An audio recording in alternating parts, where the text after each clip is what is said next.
Hello, my name is Jonathan Lowell. I am the Engagements and Programs Coordinator for Planet Texas 2050, a research initiative at the University of Texas with the goal of being of service towards making the Texas more resilient and equitable. We do this by undertaking interdisciplinary research that aims to make societal impact. As part of that project, we started this panel series, which we've dubbed Resilience Roundtables, to bring together leaders across the academic, nonprofit, government, advocacy, and artistic sectors. We organize these with a handful of speakers and a moderator from the Planet Texas 2050 network, with topics that intersect with the issues of resilience, climate justice, disaster preparation and response, biodiversity, environmental humanities, and more. For this academic year, we are calling this Tracing the Flows, a year-long panel series on the ways water contours land and life, and we'll be touching on the myriad ways water shapes our lives. For our first iteration, we are touching on the key issues of Texas water conservation and planning. Before we begin, I'd like to read the land acknowledgement that was developed by the program in Native American and Indigenous Studies here at UT. We would like to acknowledge that we are meeting on the indigenous lands of Turtle Island, the ancestral name for what is now called North America. Moreover, we would like to acknowledge the Alabama Cusara, Caddo, Carrizo Comecrudo, Coyahuiltecan, Comanche, Kickapoo, Lipan Apache, Tonkawa, and Isleta del Sur Pueblo, and all the American Indian and Indigenous peoples and communities who have been or have become a part of these lands and territories in Texas.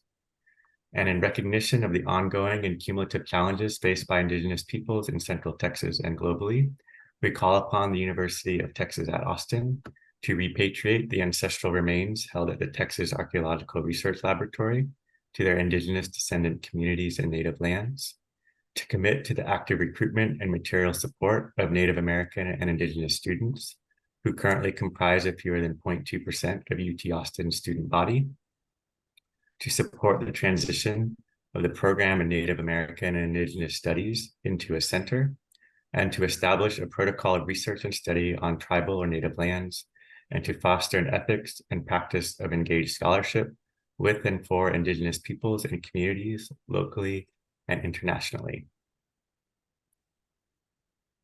So I would like to introduce to you our moderator for today's panel, Dr. Patrick Bixler, Assistant Professor at the LBJ School for Public Affairs here at UT Austin. He currently serves on our faculty leadership community for Planet Texas 2050. His current research focuses on climate and environmental governance, urban sustainability and resilience, hazard preparedness and response, and network science. Dr. Bixler is particularly interested in how public, private, and nonprofit institutions collaborate to solve complex and social environmental problems and promote social innovation. So I'll turn it over to you, Patrick. Yeah, thank you. Thanks, Jonathan. Thanks for everyone able to join the conversation today. It's a real honor for me to be able to moderate this kind of first roundtable of the new academic year, and to be in the presence of such amazing thought leaders in the water policy science space. I'm going to introduce our guests today and who we have, and then we'll kind of kick off. I've got a couple of questions here prepared. So our first guest is Carla Guthrie. She's the director of the Surface Water Division at the Texas Water Development Board, where she's worked the past 18 years. In her role, she guides a culture focused on delivering relevant, quality scientific data and information to ensure a secure water future for Texans and the environment. Carla has a PhD in ecology from the University of Texas. Next, we have Charlene Lurig. She's the Chief Executive Officer at the Texas Water Trade, whose mission is to catalyze sustainable water transactions in Texas to ensure clean, flowing water for people and nature.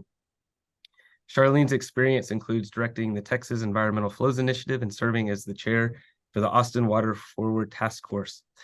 Charlene's daughter and my son went to pre-K together. Jennifer Walker is the director of the Texas Coast and Water Program with the National Wildlife Federation.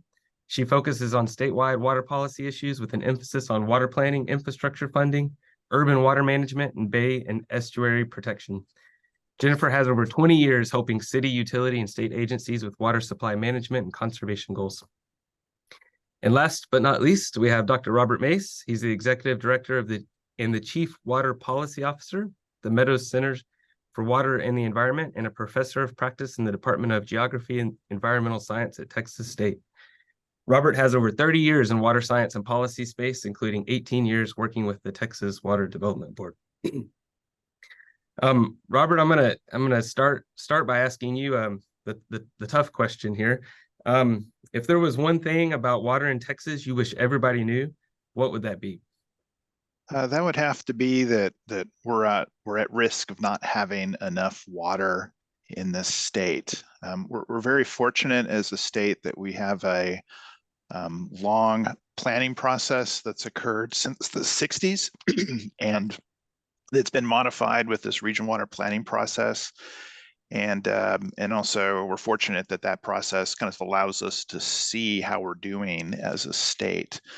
And if we were struck with a repeat of the drought of record, which varies depending where you're at in the state, but on a statewide basis, that's a drought of the 50s, we won't have enough water. And that's not even considering climate change, which is expected to cause even more issues with our water supplies. So that would be my key thing for people to know, that maybe they don't know, that where you are at, you may not be ready for the big one, the big drought that hits. Jennifer, what do you think? What do you wish everybody knew about water in Texas? All right, now I'm unmuted. Well, I have a very long list, but I'll just have to pick one. So to what Robert said, and thinking about state water planning and how we do a lot of water planning in Texas. We have an excellent state agency that Carla works at, the Water Development Board, that organizes and runs all that planning efforts. And so Robert was saying, that we run the risk of not having enough water in the state. So building off of that, thinking about our planning efforts and thinking about all the work that we're doing to make sure that we don't run out of water. I would like everybody to know that water for the environment is not something that is part of that planning process.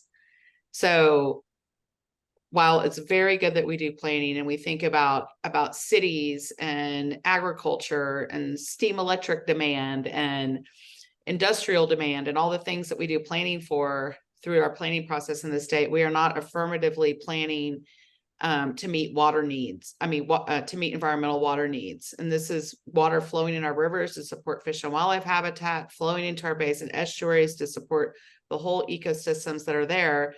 There are some things that kind of point towards that, but we are doing an incomplete job of planning in our state because we're not focused also on a very important piece of the water pie, which is making sure we have water for the environment, which underpins so much of what makes Texas a wonderful place.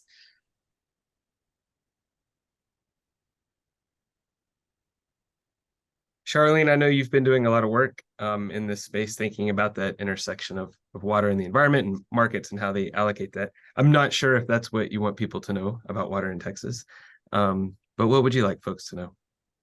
Yeah, well, I'd be happy for the conversation to weave its way in that direction. But if I had to give you the one thing that we haven't already touched on that I think is pretty important just to, set the table as we have these conversations, is that while the vast majority of the water flowing in our rivers in Texas originates as groundwater that kind of slowly feeds into those river systems, and even though our river systems in lots of places feed our groundwater supplies by, water being lost to losing reaches in a stream system, going into swallets, which are the opposite of a spring. That's a fun factoid.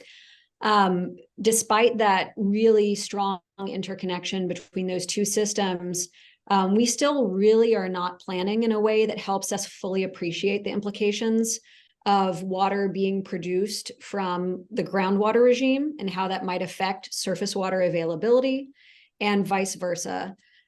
So we've started to see real improvements around our scientific understanding of the connection between those two systems, There are places in the state where we have goals in how we manage our groundwater that are based on the type of flows we would like to see in our springs, in our creeks and streams, but that's still pretty few and far between.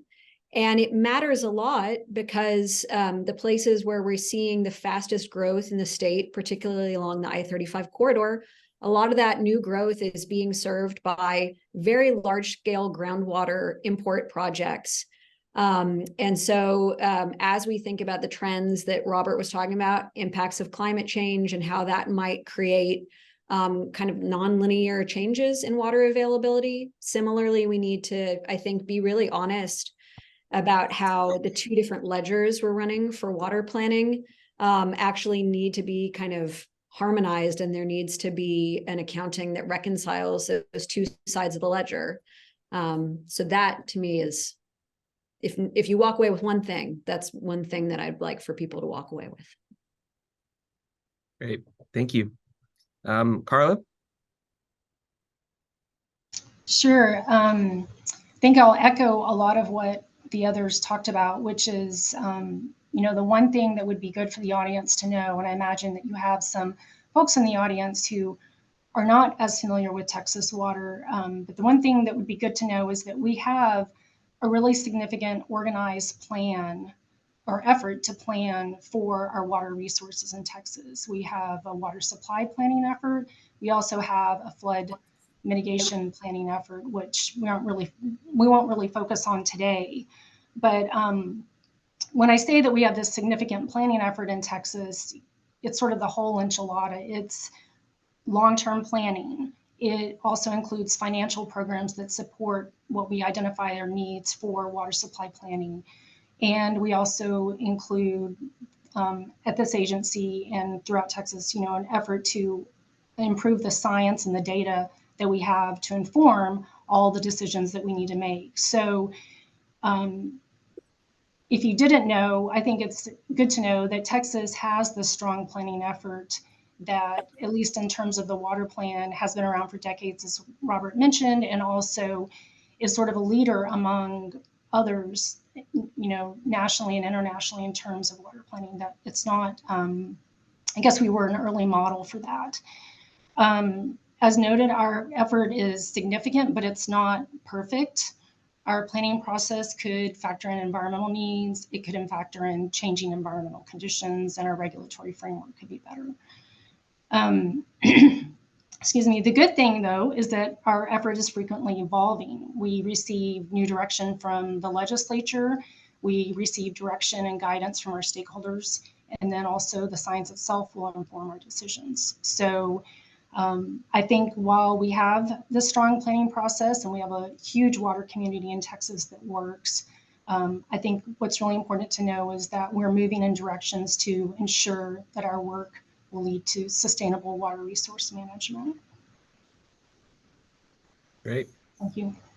Thank you.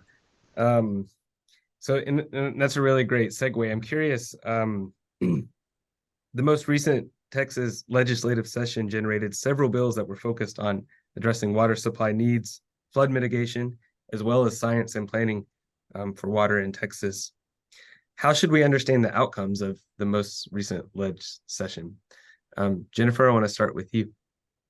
Okay, yeah, thanks. So there were a lot of water outcomes at the most recent legislative session, the 88th session that ended at the end of May. There were some special sessions after that, but they were not focused on water. But this was a big session for water supplies and water really funding. Texas had a really large surplus this year, and I'm glad to say that they invested some of that in shoring up our water supplies. There were several significant investments that were made. One of them, a bill was passed, SB 28, that allocated $1 billion towards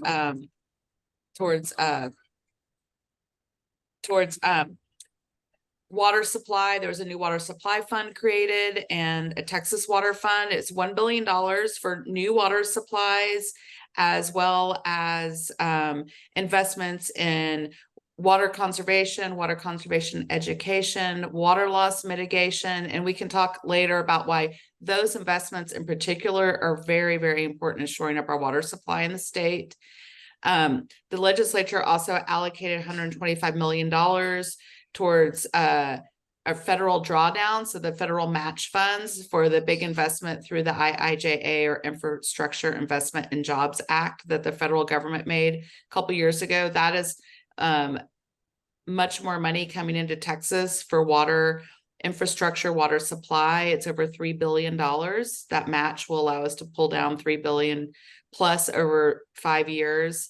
And then the legislature also made an investment in the Flood Infrastructure Fund of $625 million. That is super important because with climate change, with all the flooding that we've seen with and without climate change, our communities have been really impacted. The Hill Country, the Houston area, there's probably not many counties in Texas that haven't experienced devastating flooding.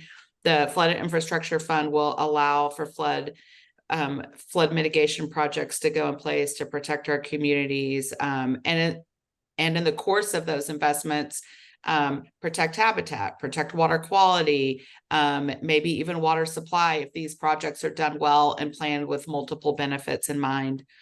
And then a little bill, SB 1289, passed by Senator Perry, is a bill that will allow on-site black water reuse to happen. That's Robert knows what it is. He's nodding.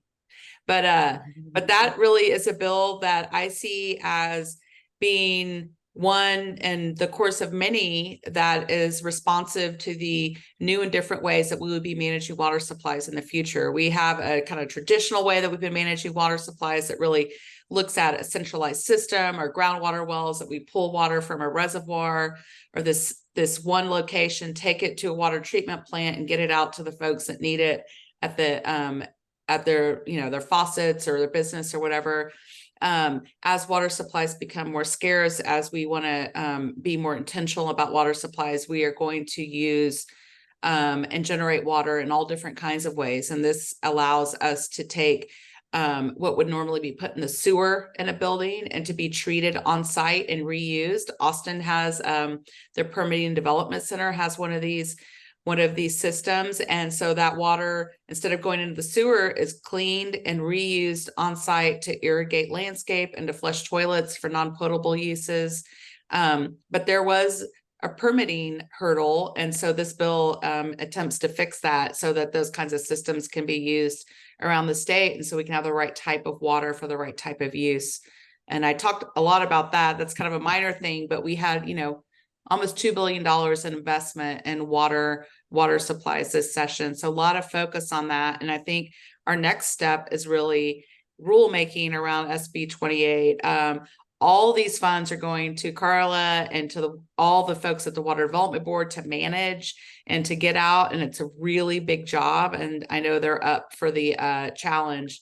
And then with SB 28, there's an election happening in November. So that has to be affirmed. It's going to be Prop 6. So SB 28, the $1 billion for water supply and water infrastructure has to pass, along with, there's a whole other slew of constitutional amendments. I think folks are kind of used to that happening after session, but the one for this water bill in particular is Prop 6. Yeah, these water investments won't be realized until the voters of Texas approve them. So that's really key, that if you want to support water supply development, then you really need to go vote come November. And then wasn't there also a sizable chunk of funds that the legislature allocated to Parks and Wildlife Department for state parks? Yeah, so that's going to be Prop 14, which is the Centennial Parks Fund, which is for new parkland acquisitions. I think, we all know that that we have too many people and too few parks and not enough nearby nature opportunities in many of our communities. So this is a $1 billion investment.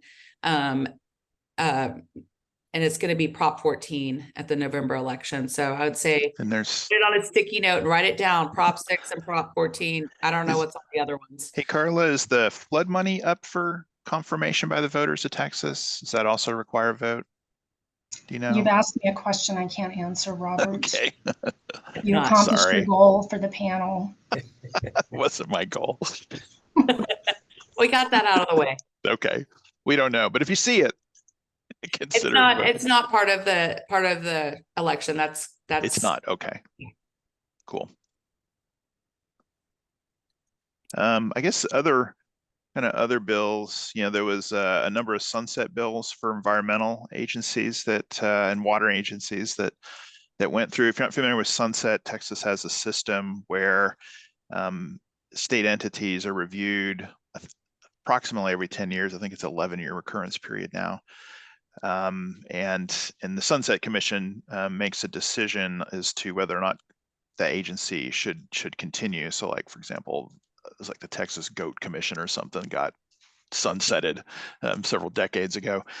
I had the pleasure of going through that process when I was at the Water Development Board. It was actually a really good process because it allows a lot of open discussions about things, even from staff, that then the Sunset Commission staff put together and then put before the commission, which is senators and representatives, as well as I think a couple members from the public appointed by the governor.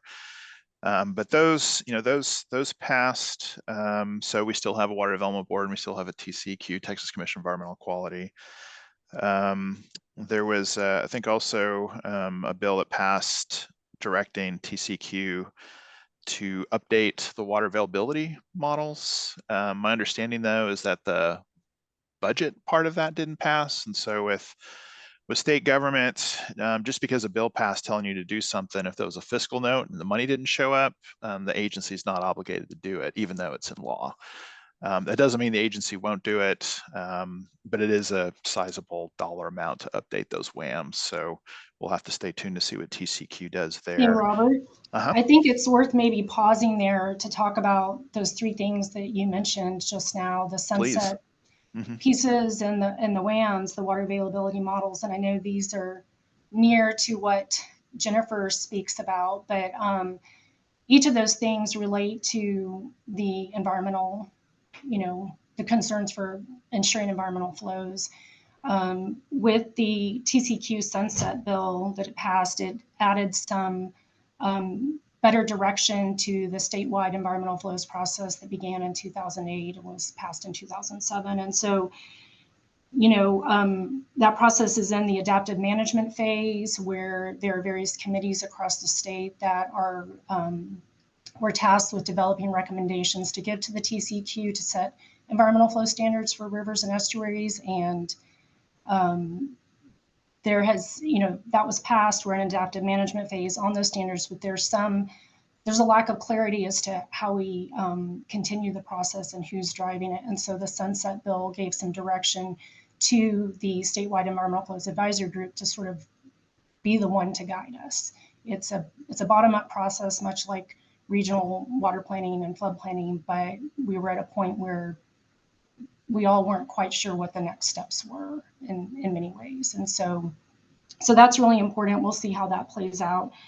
And then with the TWDB sunset process, the water code will be updated to codify for regional water planning groups to plan for droughts worse than the drought of record benchmark that we typically plan for. Now, they do often look at scenarios worse than the 1950s drought of record, but this will give some recognition that our water planning process needs to be resilient and to changing climate, and not even changing climate, but just the variety of climate that we have in Texas naturally.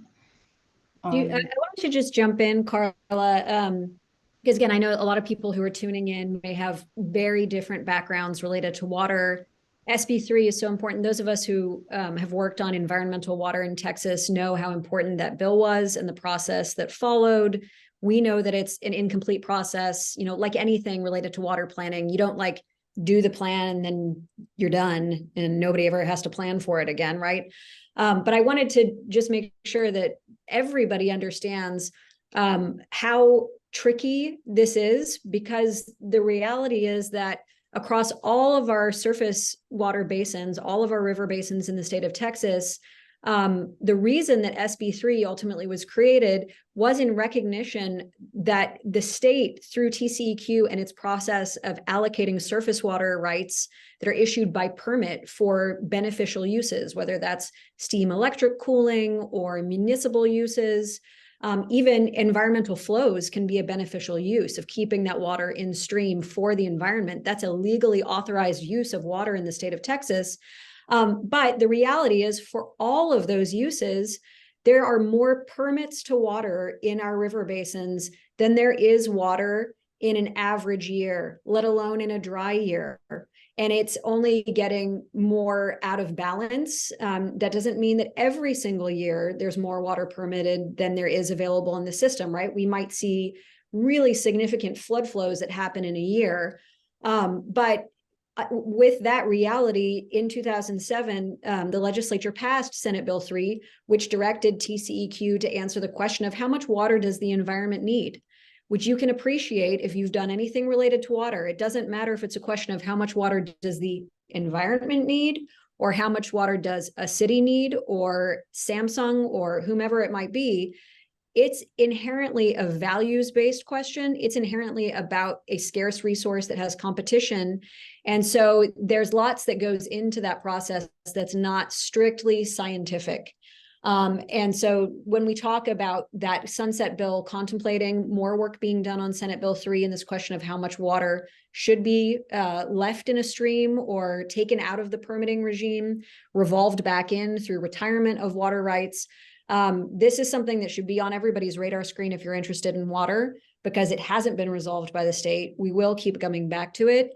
And as we see our state grow and more water being taken out of streams for uses for which surface water users are completely legally entitled to 100% consume that water that they're permitted to and never return a drop to the stream, we will see the footprint of that allocation through more years where our rivers don't have as much water in them.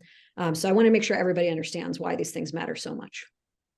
And I'll add to that the permits that have been given out, which are given out in perpetuity, the water rights permits that Charlene is describing, did not have environmental considerations put on them until the last couple of decades. The SB3 process that Charlene mentioned was passed in 2007. Took a while for the process to get up and running and to determine what is required to maintain a sound ecological environment, which is what that bill does. And so each of these groups, there were rivers and then the associated bay and estuary, were made these determinations. And so a group may have determined, based on balancing not only the environment, but other economic and other issues, there's balancing involved, may have determined that, say, 100,000 units of water are required to maintain a sound ecological environment.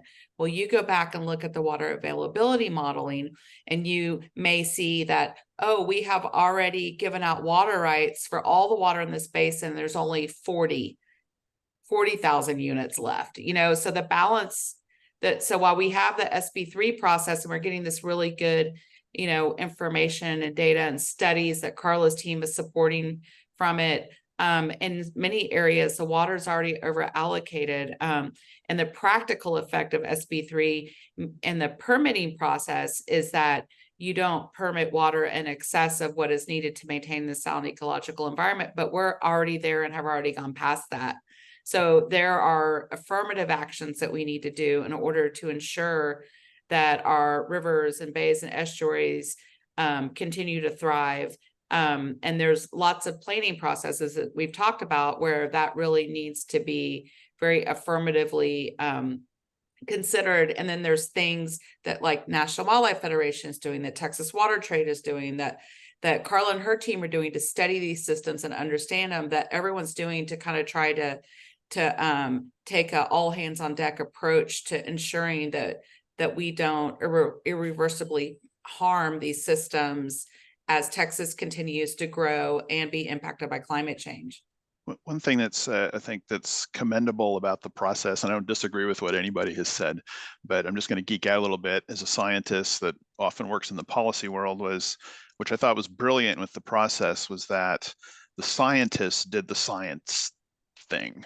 They got together and it's like, what is really needed? Now, I think some of the science teams struggled with the policy issues, and that may have crept in on a couple of those, but on balance, it was like, this is what the scientists say is needed, based on the available science at that point.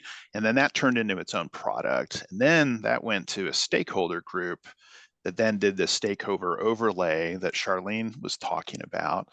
And so they made modifications. For example, in a healthy ecological system, you need flooding oftentimes. And so that was a bit too hard for many of the stakeholder groups to swallow. It's like, we're not gonna flood stuff.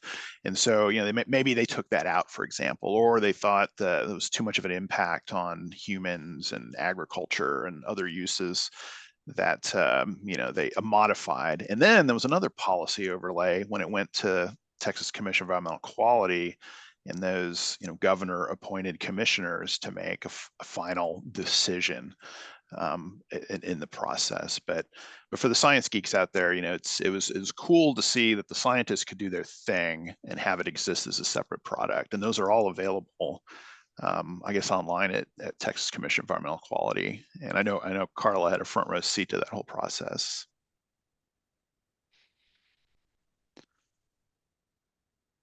Charlene, I'm wondering if, so as we talk about all these different bills and kind of outcomes touching water supply, flood infrastructure, black water reuse, state parks, green infrastructure, I'm curious about the drought, because I know it's dry in a lot of places or across the state, exceptional drought. How does it compare to, say, the drought of record? How does it compare to what we may experience in the future?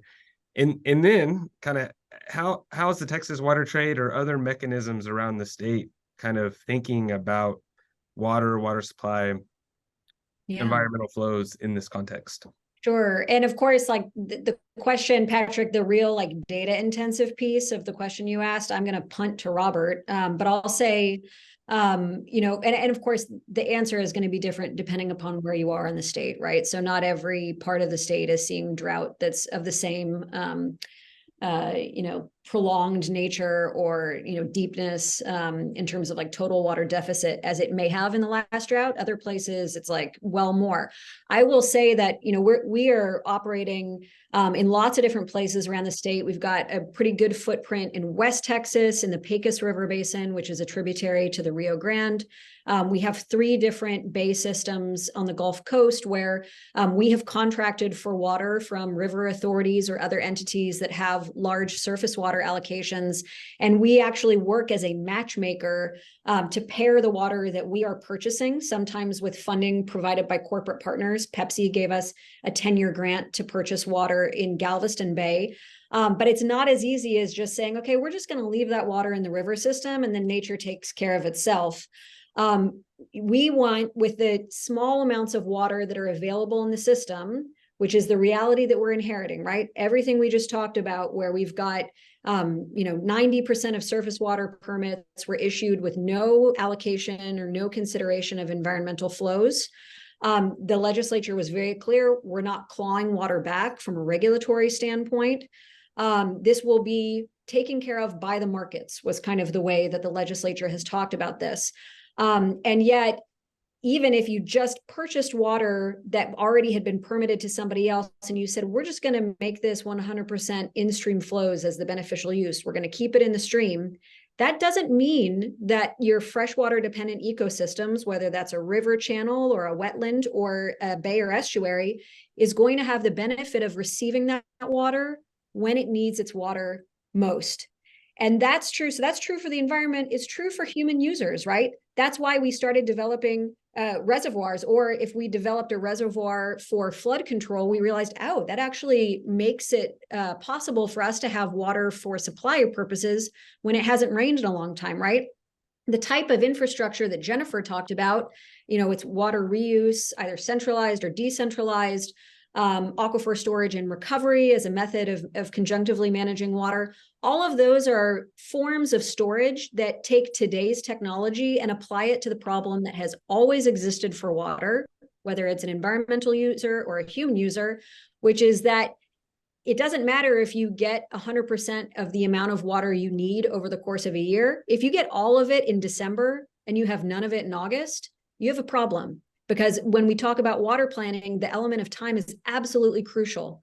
And so the work that we've been doing, which is very much guided by work from the Hart Research Institute at Texas A&M Corpus Christi, and specifically the work of Dr. Paul Montagna there, is wrestling with this problem of SB3 asked for how much water does the environment need? And the scientific community went back to looking at the natural hydrological regimes that these river systems saw before development, before we had, 30 million Texans and before we had reservoirs. But we all know we are never returning as much water as the environment had before development to the environment. It will not happen because we've got a bunch of other uses for it now. So what Dr. Montagna has developed from a conceptual model and tested in the Nueces Bay, and which we are now testing with our contracts for water in Matagorda, San Antonio, and Galveston Bay, is a concept called focused flows. Can we, by matchmaking land owners who receive water to store on their land, and then release that water at the time when the environment needs it most into these bay systems, when their salinity is peaking and we're at risk of killing off shrimp and crab and oysters, can we, through those focused flows, sustain these populations? And so that's a really important development in the world of environmental water that we've been super excited to participate in. We are not the only entity. We're not the people who came up with the idea. It's the scientific community in Texas. And we just are really grateful to be able to cooperate with them to actually test it in the living laboratory of the Gulf. I guess That's a good second.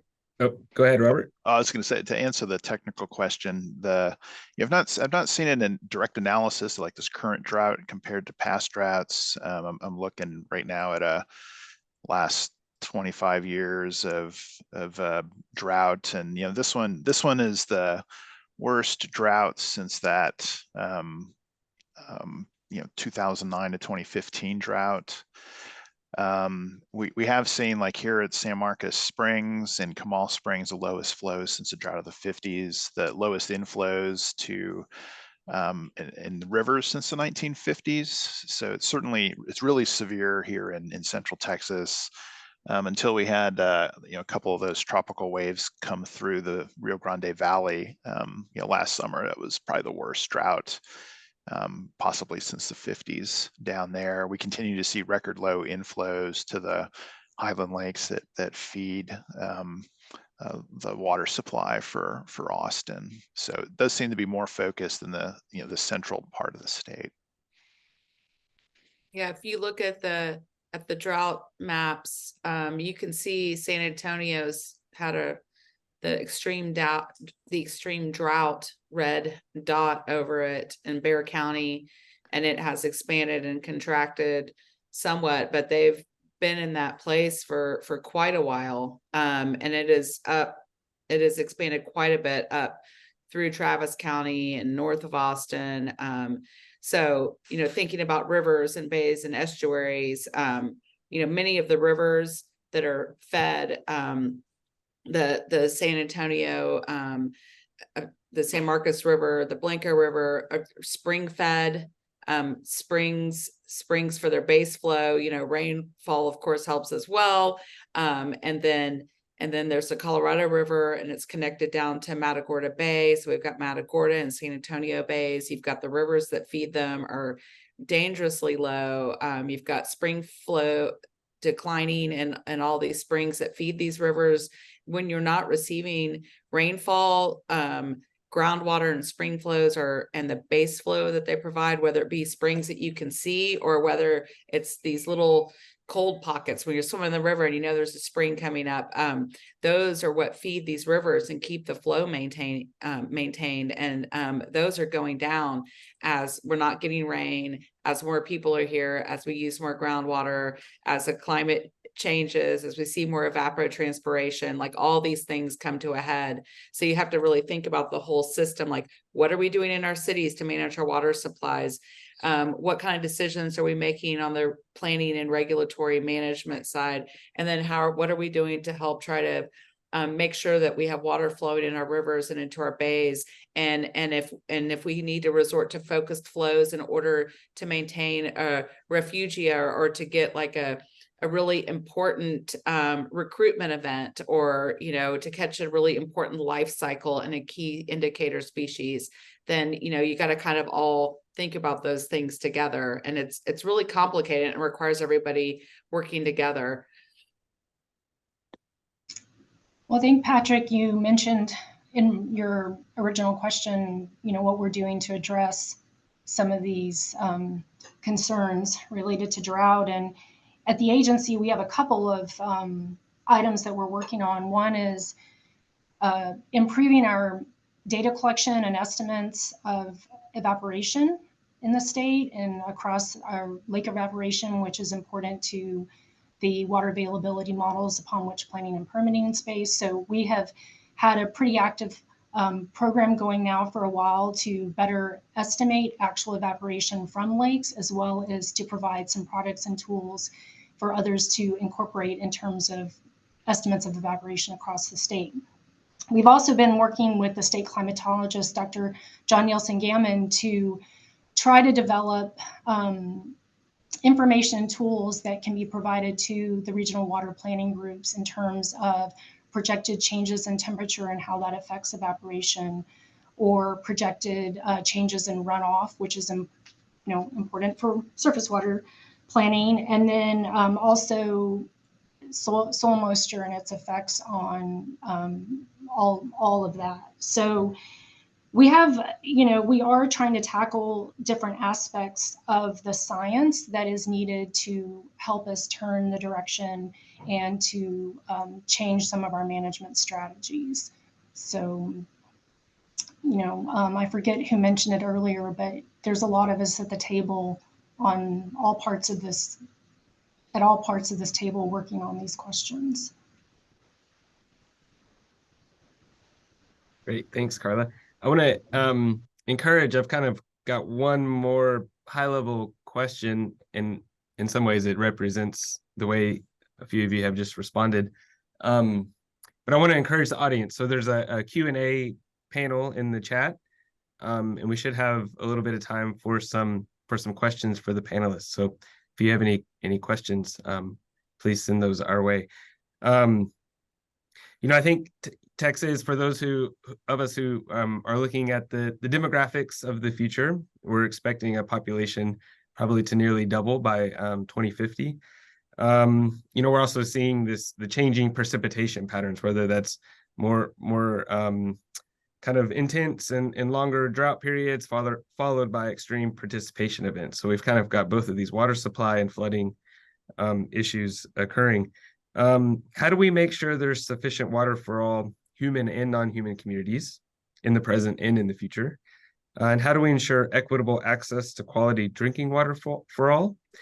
And then how do we ensure kind of equitable response and preparedness to flooding for all of our communities in Texas? So it's a really high level question, but if anybody wants to take a crack at any part of that. I'll dive in on part of it. I won't answer all of it. So in order to build that resilience, I mean, one, maybe I should preface this, like I'm doing a bit of work in looking at like how communities can say build in climate change to build resilience in water supplies. I've been involved in Austin's 100-year water plan, as Charlene has in the past, and Jennifer is now. Involved in some discussions of looking at climate change impacts on recharge to the San Antonio segment of the Edwards Aquifer, and then some other discussions. And it's difficult to look into the future. Probably everybody has seen those pleasantly behaved projections of temperature going forward, but not shown on those, but included in, say, the Intergovernmental Panel on Climate Change reports, is there's these kind of unknown triggered feedbacks that we don't know what the outcomes are. And in my, the glass, when the glass is 3/4 empty moments, I'm thinking, how do you plan for the end of the world? Because there could be some feedbacks and cascading feedbacks that, we find ourselves in hothouse conditions and we're in a permanent drought that's twice as bad as the 50s. How do you plan for that? Honestly don't know unless we put in seawater desal plants, but I don't want to say that because that'll trigger Jennifer. But so my advice is that, at the very least, communities need to make sure that they're ready for a repeat of the drought of record. There's all this funding that's out there, this planning effort, and it's all great. But there's this great quote from then Ag Commissioner Todd Staples I have, that solutions for water may flow through Austin, but they start and end at the local level. And so even though we have a state water plan, even though we have these funding opportunities, it's ultimately up to the responsibility of the communities to make sure they have enough water. And if they don't take it seriously, state really, the state isn't there to jump in and tell you, you're not ready for a repeat of the drought of record. And then the advice is plan for a drought worse than the drought of record.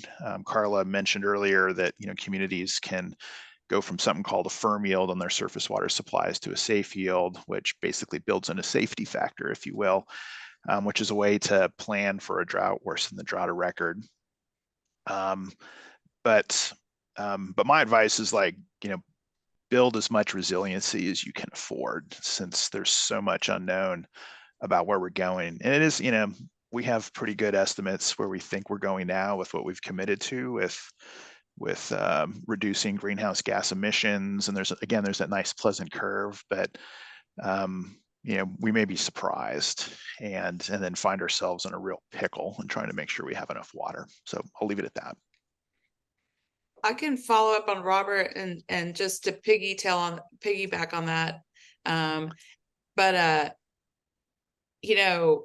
Planning for resilience is really good, and we need to be doing that. And I think Austin is a great incubator of that. Charlene and Robert and I have been involved in Austin's water supply plan for several years now, and it looks very different than water supply plans that you've seen in the past. But building in and planning for resilience and the things that we're going to need to do aren't necessarily traditional folks. There's there's more and more people that know how to do this now, like engineers and planners and operators, and they're not necessarily the least expensive pathway right now. If you look out in the future in your crystal ball, they are. So I think one of the challenges too, from an equity perspective, is making sure that everyone in our community can benefit from the resilience pieces that we build into our water supply, and making sure that all the communities in Texas benefit from that as well, because there's a lot of communities in Texas that don't have the resources, the expertise, the water, the options laid before them that, say, cities like Austin that have taken have been bugged by people like Charlene and Robert and I for a long time, and are ready to jump on the train too and roll our sleeves up and do this kind of planning for this community. That's not something that a lot of communities have the bandwidth to do. So I think that we need to be really intentional about making sure that we're sharing our learnings with communities across Texas, that everybody, rural and urban, are getting in this and being able to plan for future resilience. And I think this is, kind of a boring answer, but it really is very important, is that we all have an individual role to play in ensuring our future water supplies, whether it's making sure that we're really super efficient with how we use water, because if we all are, our water supply goes a lot further. There's a role in your community. Charlene and Robert and I are involved in helping to do water planning in Austin because it's our community and we care about it. and lots of folks can get involved with decision makers. I mean, it just takes a community champion that has these kinds of ideas and will not let go of the ball and keep it going. I've seen it happen over and over again. Get involved in your community, get involved in regional planning, the planning process that the Texas Water Development Board runs. I mean, those are all folks that put their hat in the ring to be able to participate in planning for the future. Of course, we mentioned the vote that's happening in November on Prop 6 and Prop 14 for parks. But being those are all very important roles from the professionals and the planners, the folks on here that are doing this work, to the state agencies, but also the people in their communities that are being very intentional about how they use water, but also getting involved and make the decision making in their community about how we use water. Yeah, if you don't mind, Patrick, I just want to jump in and say, you know, I hope that this drought becomes kind of a clarion call for people who have either been observing from the edges, or who have really left the leadership on water to elected officials and kind of the technocrats, because we have to have people with expertise, right? I mean, if nothing else, you walk away from this conversation going, oh my God, there is an immense amount of expertise across so many different domains that's required to be able to answer these challenges. And yet, it's not sufficient to just have a bunch of people with deep expertise who are water professionals getting together in a room once a month over donuts to do a regional water plan. What comes out the other side might be a good paper plan, but it doesn't mean that you have equitable access to water. It doesn't solve the problem of, you know, you have to have people continually showing up who are also going to continually educate and agitate their elected officials to take the steps that sometimes are quite hard. One of the things that I have wished for, even looking at it just in the Austin region, but I see this in so many places where we work, where I am not a local. It's not appropriate for me to be engaging in the way that I would if I were a local, where you see the difference between people who are committed and show up and make this their cause. And those aren't always water professionals, right? They're just people who choose to engage in the process, hold people accountable, connect them with resources that exist. Those resources do not just percolate down to our communities who are most vulnerable. The people who are most vulnerable in our state do not have the bandwidth to show up to any sort of community meetings, let alone regional water planning meetings.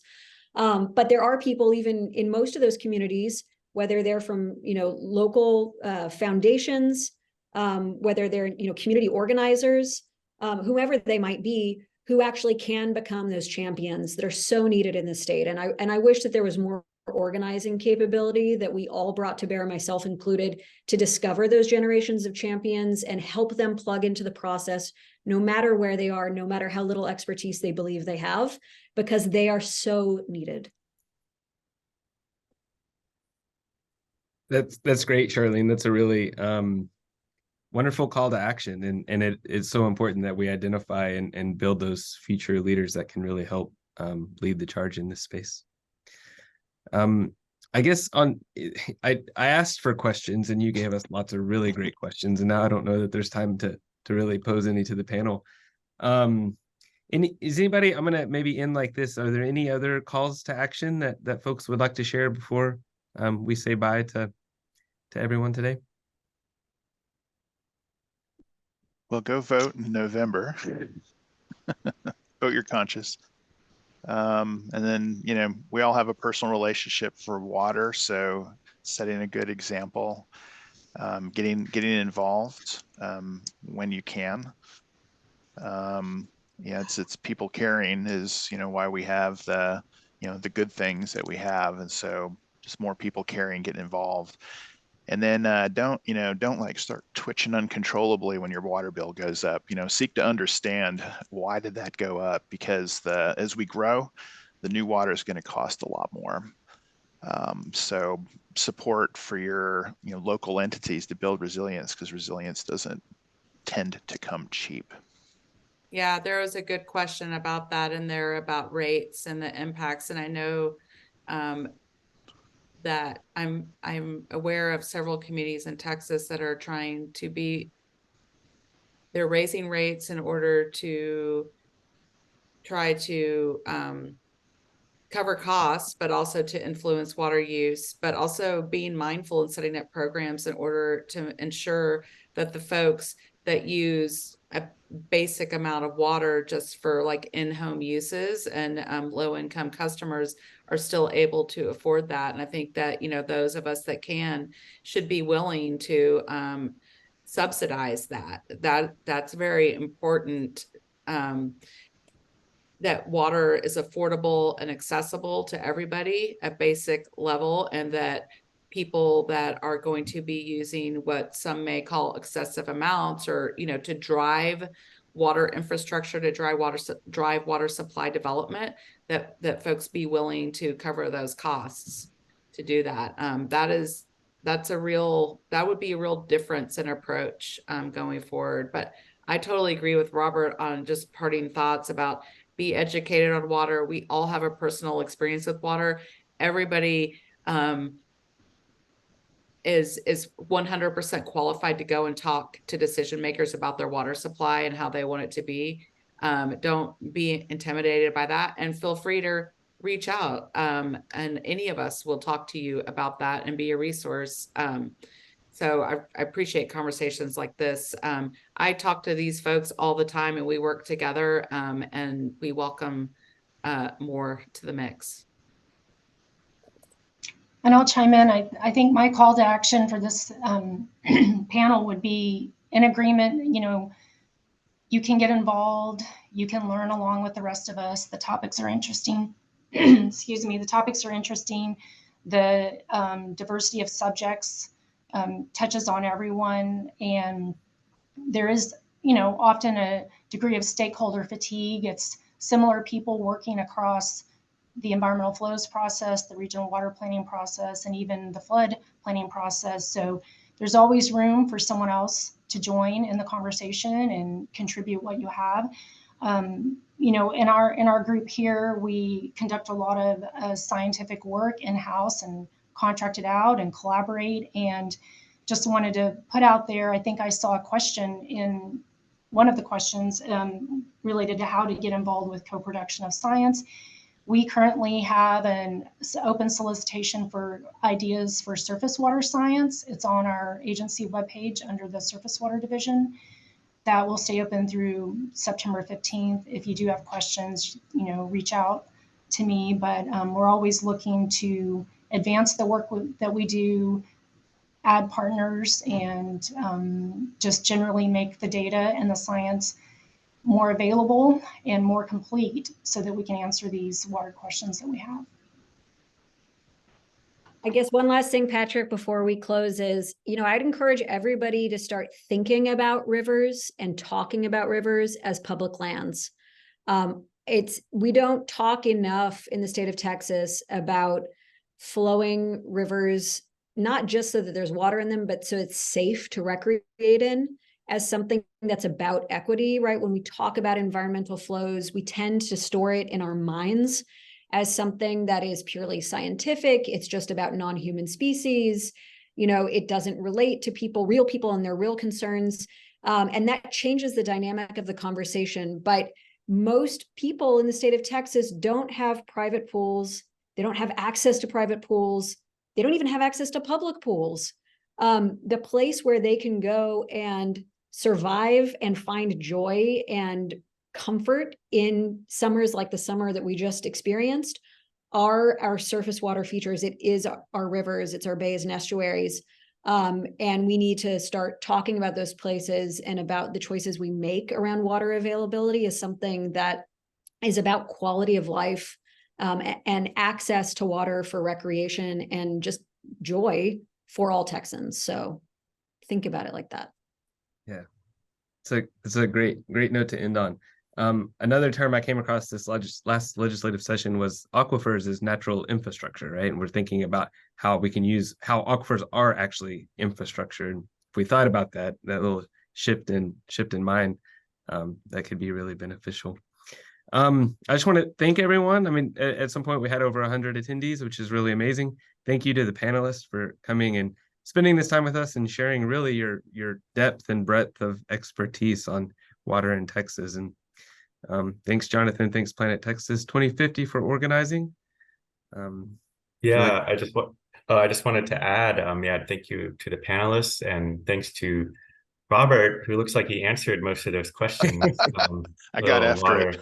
Encyclopedia, but those questions actually help us kind of form the rest of this series. It's an ongoing series. This is the first one. We do have the next 3 for the fall sketched out, and you can expect an email about that with the recording of this and the registration and website info for the ongoing ones. But for the spring, those are wide open. So these questions help us shape what those can look like. You can always email us, pt2050@austin.utexas.edu with any ideas or suggestions. So yeah, again, thank you again for the great panel, and you'll be hearing from us soon. Thank you.